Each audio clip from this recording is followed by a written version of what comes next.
Good evening बच्चों। देखो बच्चों, आज पुनः अपने चर्चा करेंगे पॉलिटिकल साइंस के अपने ऐसे क्वेश्चनों की जो 2012 से लेकर 2023 तक की जितनी भी बोर्ड परीक्षाएं अपने हो चुकी है उन परीक्षाओं में जो क्वेश्चन पूछे जा चुके हैं उन क्वेश्चनों की अपने चर्चा करेंगे।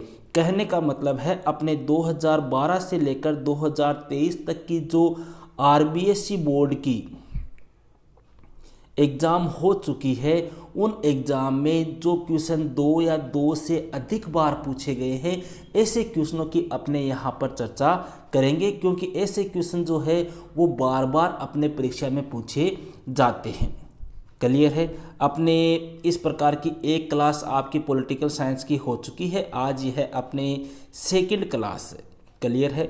और यहाँ पर मैं सभी क्वेश्चन जो है उनकी आपको ईयर वाइज बताऊंगा कि कौन सा क्वेश्चन कौन सी साल में पूछा जा चुका है। जैसे फर्स्ट क्वेश्चन की बात करें कि मानवाधिकारों को कितनी कोटियों में रखा गया है, तो ये क्वेश्चन भैया 2013 में आ चुका है, 2017 में आ चुका है, 2020 में आ चुका है और 2021 में इसी क्वेश्चन को इस प्रकार से पूछा गया था कि मानवाधिकारों की पहली कोटि कौन सी है। देखो, हालांकि ये सारे क्वेश्चन मेरे आपको कराए हुए हैं, लेकिन इस प्रकार के क्वेश्चन मैं इसलिए आपको बता रहा हूं क्योंकि ये बार बार पूछे जाते हैं। जैसे पांचवा क्वेश्चन आप देखो, कम से कम 5-7 बार ये पूछा जा चुका है।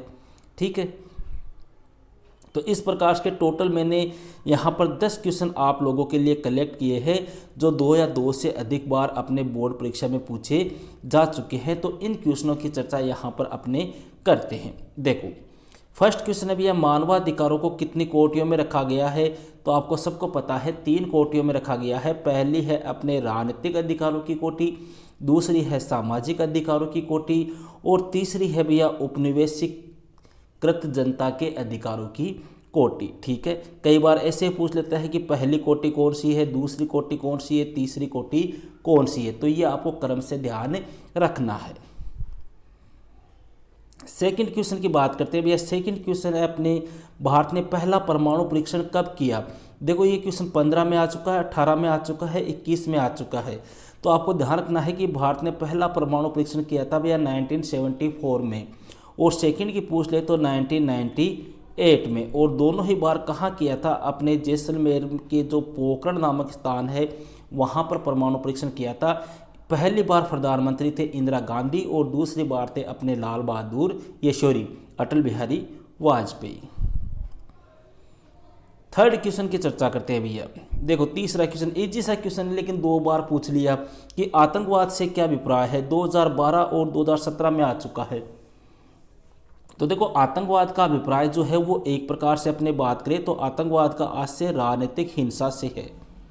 ठीक है, जिसका निशाना जो है वो मुख्य रूप से कौन होते हैं, निर्दोष नागरिक होते हैं, ताकि समाज में एक प्रकार से दहशत का माहौल कायम किया जा सके।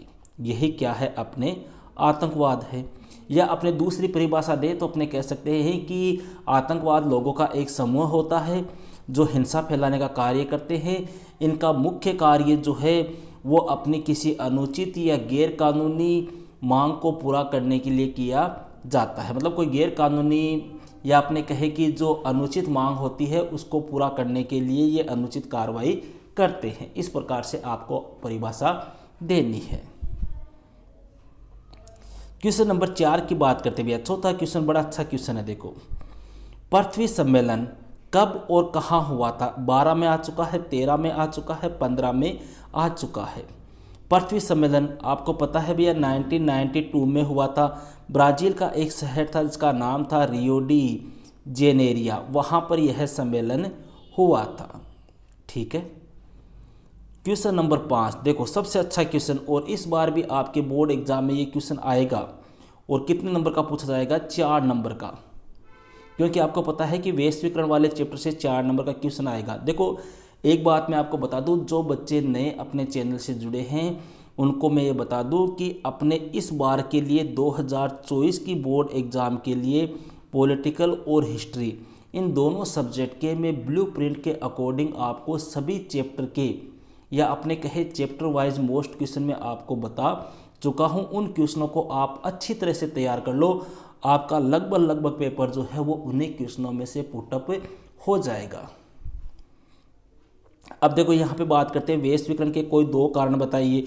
देखो ये 12 में आ चुका है, 13 में, 15 में, 16 में, 19 में, 4-5 बार ये क्वेश्चन आ चुका है। तो वेस्ट विकर्ण के कोई दो कारण कोई भी लिख दो आप अपनी, जैसे प्रौद्योगिकी है पहला, तो दूसरा आपने लिख दो विश्वव्यापी पारस्परिक जुड़ाव है।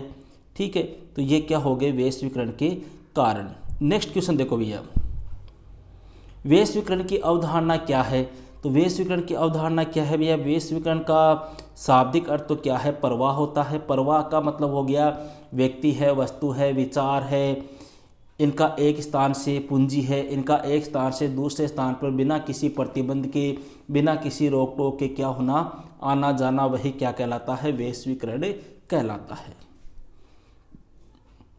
क्वेश्चन नंबर 7 भैया, विश्व की साझी संपदा से क्या अभिप्राय है। देखो इस क्वेश्चन का आंसर बताने से पहले एक बात और बता दूं कि कल कुछ बच्चे कमेंट कर रहे थे मेरे पास में टेलीग्राम के ऊपर कि सर ये 2012 से लेकर 2023 तक जितनी भी बोर्ड परीक्षाएं हो चुकी है, क्या आप उनकी पीडीएफ हमें भेज दोगे क्या। तो भैया मैं पीडीएफ तो आपको सबको नहीं भेज सकता, लेकिन इतना आपको बता दूं कि अपना जो टेलीग्राम ग्रुप है उसके अंदर ये सभी पेपर की पीडीएफ मेरी डाली हुई है, वहाँ से आप ये क्वेश्चन सभी देख सकते हो। वहीं से ये क्वेश्चन मैं कलेक्ट कर रहा हूँ, और ऐसे क्वेश्चन कलेक्ट कर रहा हूँ जो 2 या 2 से अधिक बार पूछे गए हैं। बाकी सभी क्वेश्चन मैं आपको नहीं करा रहा हूँ।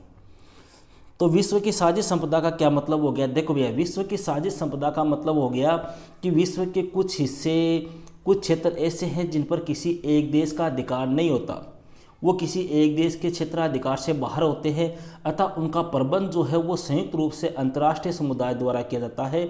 उसे ही अपने वैश्विक संपदा अथवा मानवता की संयुक्त विरासत कहा जाता है। जैसे बात कर ले पृथ्वी का वायुमंडल, ठीक है, आपके अंटार्कटिका, आपकी समुद्री सतह है, ये सब क्या है, विश्व की साझी संपदा के उदाहरण है। देखो ध्यान रखना इस क्वेश्चन को अच्छी तरह से, विश्व की साझी संपदा अलग चीज़ है। अगर क्वेश्चन आ जाए साझी संपदा किसे कहते हैं तो वो अलग चीज़ है। ठीक है, नेक्स्ट क्वेश्चन है भैया क्वेश्चन नंबर 8, ये भी अच्छा क्वेश्चन है। ओजोन परत में छेद होने से पारिस्थितिक तंत्र पर क्या प्रभाव पड़ेगा। 2016 और 2018 में एक क्वेश्चन पूछा जा चुका है भैया। ठीक है, अब देखो ओजोन परत में छेद होने की घटना हुई थी अपने 1980 में। ठीक है, 1980 के दशक में। अब प्रभाव क्या पड़ेगा, तो भैया ओजोन परत के में छेद होने से क्या होगा, जो पराबैंगनी किरणें हैं वो कहाँ पर आएगी, अपने धरातल पर आएगी, पृथ्वी पर पहुँचेगी। पृथ्वी पर पहुँचेगी तो उससे खतरनाक बीमारियाँ होगी, जानलेवा बीमारियाँ होगी। ठीक है, इसके अलावा या दूसरी बात अपने कह सकते हैं कि वैश्विक तापवृद्धि बढ़ेगी, ग्लोबल वार्मिंग बढ़ेगी। ठीक है, इसके अलावा या पराबैंगनी किरणों के वायुमंडल में प्रवेश करने से पेड़ पौधे हैं, जीव जंतु है, इनकी भी एक प्रकार से समाप्ति होगी, या अपने कहेगी इनके ऊपर नेगेटिव या अत्यधिक बुरा प्रभाव पड़ेगा। क्वेश्चन नंबर 9 की चर्चा करते हैं भैया। संयुक्त राष्ट्र संघ के वर्तमान महासचिव कौन है। संयुक्त राष्ट्र संघ के वर्तमान, भैया वर्तमान में महासचिव कौन है। देखो वर्तमान में जो महासचिव है उनका नाम है एंटोनियो गुतेरस। ठीक है, एंटोनियो गुतेरस लिख दो या एंटोनियो गुतेरस लिख दो, एक ही बात है। और ये आपके कहाँ के हैं, अपने पुर्तगाल के हैं। पुर्तगाल के प्रधानमंत्री भी रह चुके हैं और वर्तमान समय में ये संयुक्त राष्ट्र संघ के क्या है, महासचिव है। क्लियर है।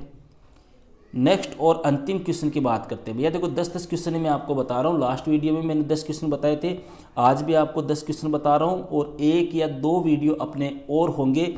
इस प्रकार से आपको सभी ऐसे क्वेश्चन मैं बता दूंगा जो अपने 2 या 2 से अधिक बार बोर्ड परीक्षा में पूछे जा चुके हैं। अंतिम क्वेश्चन है भैया 10वां, भारत और पाकिस्तान के मध्य तनाव के प्रमुख कारण बताइए। देखो 3 बार ये बोर्ड परीक्षा में आ चुका है। तो भारत और पाकिस्तान के मध्य तनाव के बहुत कारण है भैया, कोई भी 2-4 कारण आपको ध्यान रखना है। पहला तो कश्मीर को लेकर विवाद, ठीक है। फिर अपने एक नदी है, इसका नाम है सिंधु नदी, इसके जल को बंटवारे को लेकर विवाद। फिर अपने जो सरक्रिक का क्षेत्र है भैया, इसको लेकर विवाद, ठीक है। इसके अलावा अपने सियाचिन ग्लेशियर का जो क्षेत्र है उसको लेकर विवाद। इसके अलावा यह पाकिस्तान के द्वारा आतंकवाद को पनाह देना, उसके कारण विवाद, ठीक है। इसके अलावा एक दूसरे पर संदेह है, आरोप प्रत्यारोप है। ऐसे कई कारण हैं जिनकी वजह से भारत और पाकिस्तान के मध्य तनाव बना हुआ है। क्लियर है। तो ये थे भैया अपने पॉलिटिकल साइंस के 2012 से लेकर 2023 तक की जो बोर्ड परीक्षाएं हुई है उनमें 2 या 2 से अधिक बार पूछे गए महत्वपूर्ण क्वेश्चन। ओके, तो मिलते हैं नेक्स्ट वीडियो में एक नेक्स्ट टॉपिक के साथ। That's all.